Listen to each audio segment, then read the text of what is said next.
Hey, welcome to GC 365. We're so glad you joined us. We are having a great time reading the one-year Bible. And thank you for sticking with it. We stuck through Leviticus. Now, if you stick through Leviticus, that's a huge, huge deal. And I have with me a guest here today. Remy, introduce yourself. Good morning, I'm Remy. And your last name, what do you do? Tell them.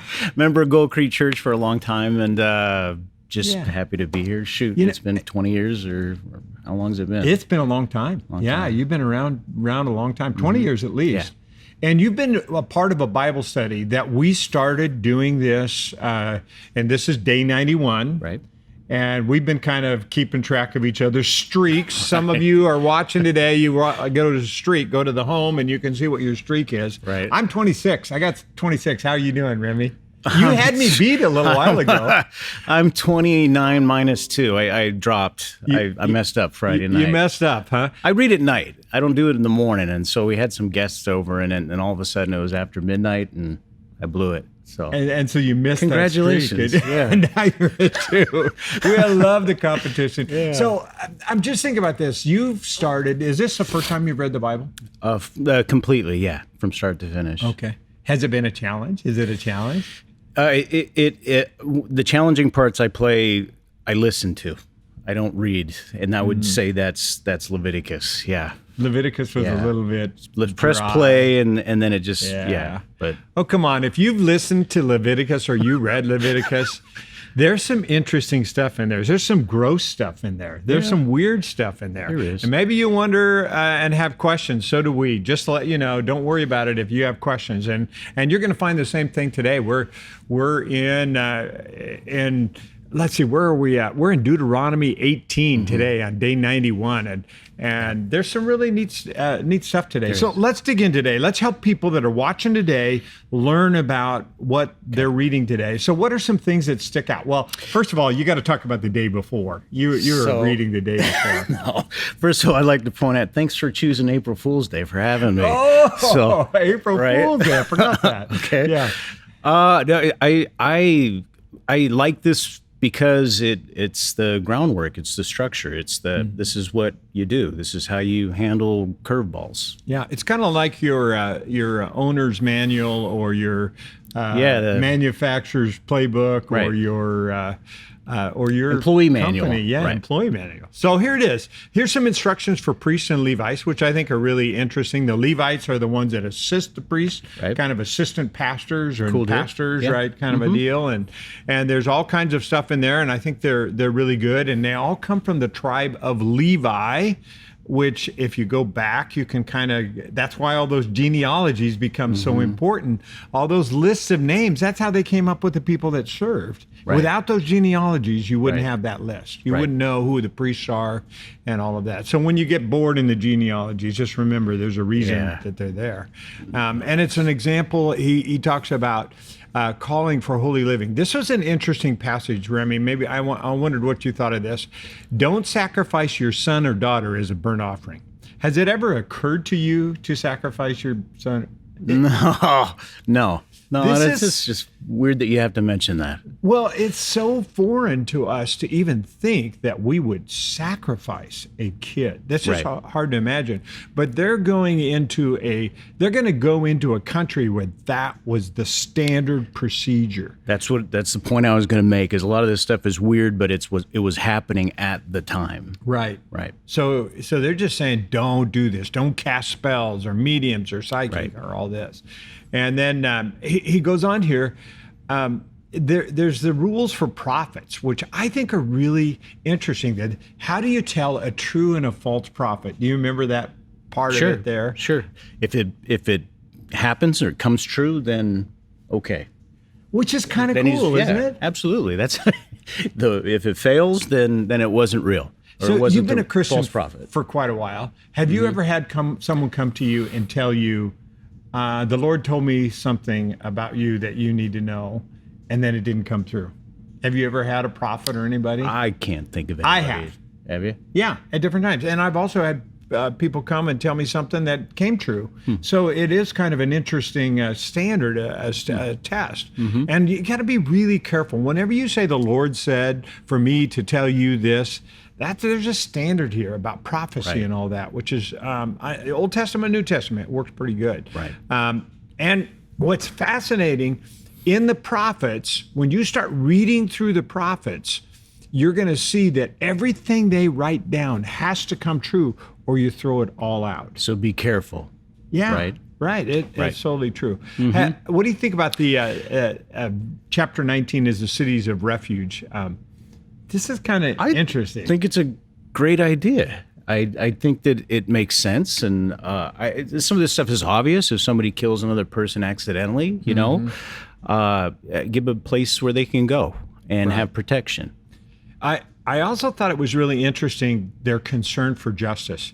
This was a big deal. He says, don't feel sorry for the criminal. Right. Which is maybe a little different than our culture today, right? Right. How much time do we have? Don't feel sorry for the one that has done something wrong, and which is really, and it's really black and white. There's not a lot of grace there. And I'm glad we have the New Testament, because there's a lot of grace there. Right. And you made a good point in a previous conversation, is there wasn't infrastructure. There wasn't a town with a jail.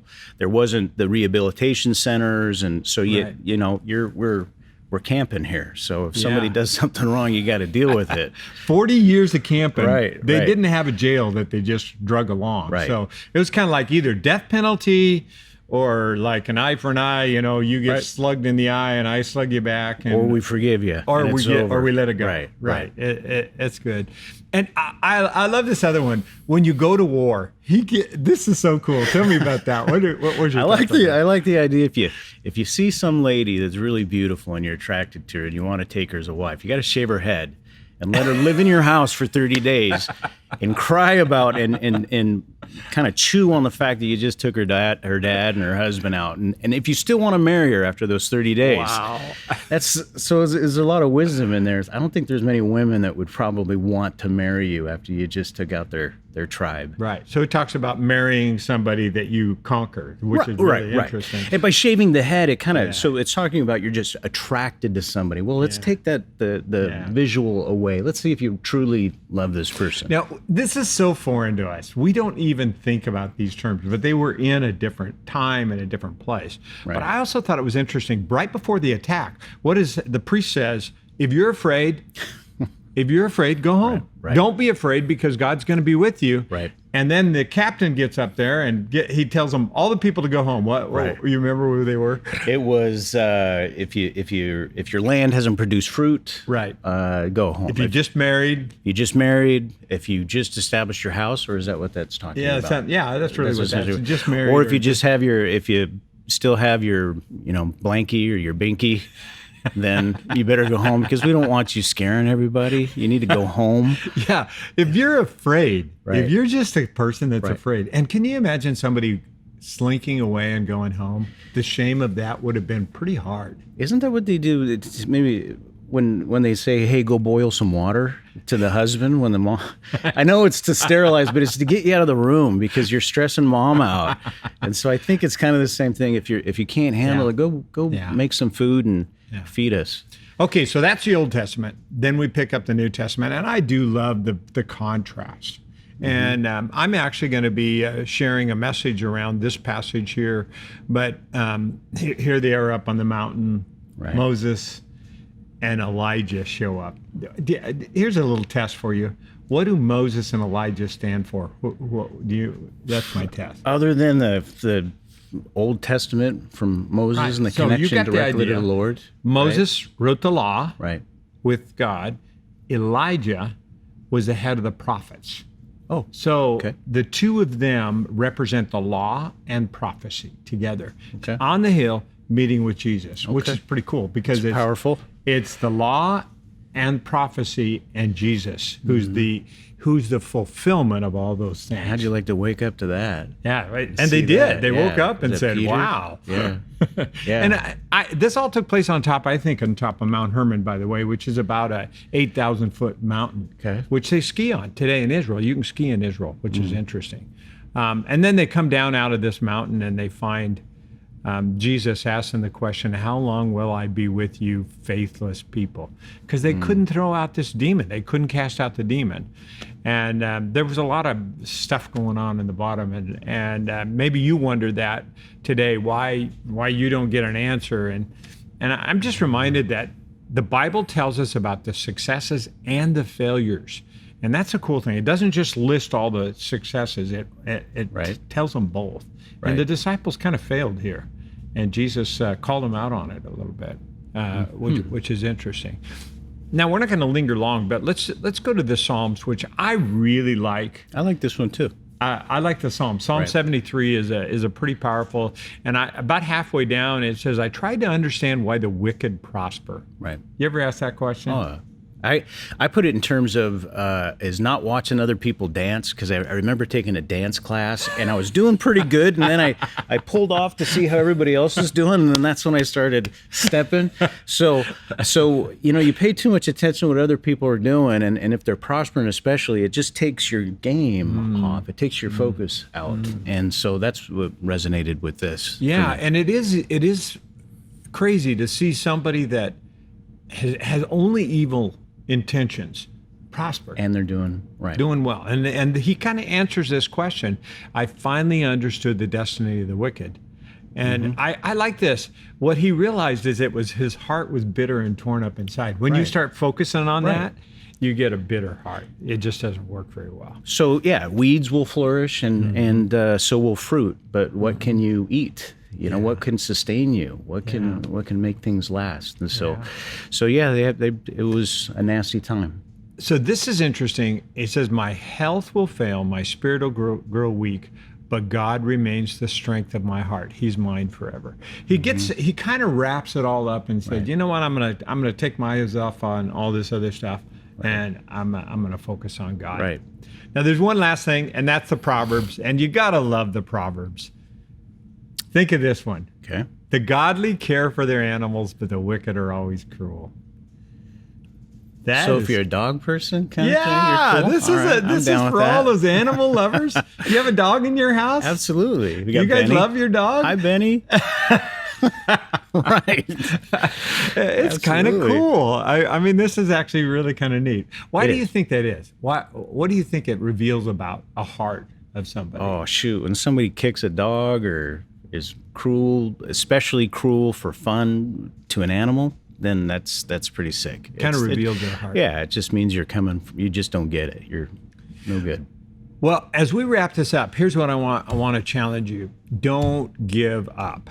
And even if you don't know the answer to the questions that get raised in each of these scriptures, which you've had a number, we have in our Bible study, a number of questions raised, we haven't quit. So stick with it and invite a friend to follow you along and read along with you. I know for us, it helps that we have this accountability, doesn't it? It is. And it's easy, small pieces, small bits. Yeah. And good. It helps. Yeah. Thanks, Remy, for joining me today. Thanks. And we'll see you next time on GC365.